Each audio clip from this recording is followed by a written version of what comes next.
Here's a look at some significant moments in history that happened this week. On December 18, 1865, Secretary of State William Seward issued a proclamation announcing the ratification of the 13th Amendment. After achieving the three-fourths threshold to amend the Constitution, slavery was officially abolished in the United States. The sky is the limit need not apply to the Wright brothers, as the two aviators achieved the world's first successful flight of a powered heavier-than-air airplane on December 17, 1903, in Kitty Hawk, North Carolina. They virtually made everything that they were in need of to create the first gliders that they built and the first flying machine, as they called it, with the exception of the block for the motor that they had for the flying machine, which was made of aluminum at their idea. And that was made for them in a small startup company, as we would call it today, in Pittsburgh, Alcoa, Aluminum Company of America.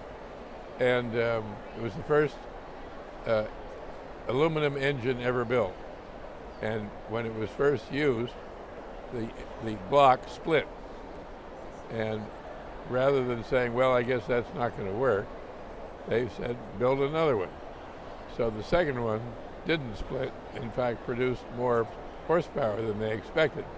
So it's a wonderful example not only of their innovative capacity to solve problems, but also that when something didn't work, they didn't give up.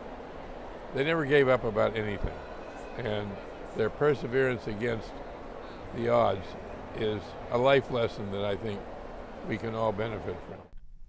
In the early morning of December 16, 1944, more than 200,000 German troops and 1,000 tanks launched a counterattack in the Ardennes forest in Belgium in what became known as the Battle of the Bulge. Hitler's last gasp to turn the tide of World War II failed, with the Germans suffering more than 100,000 casualties.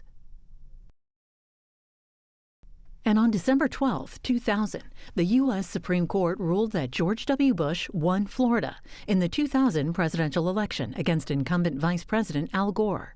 At issue was whether the Florida Supreme Court enacted unconstitutional new election laws, and if the recounts violated the Equal Protection and Due Process Clause. If you start with the premise, a clear intent of a vote should count, where there's a clear intent on the ballot, it should count as a vote.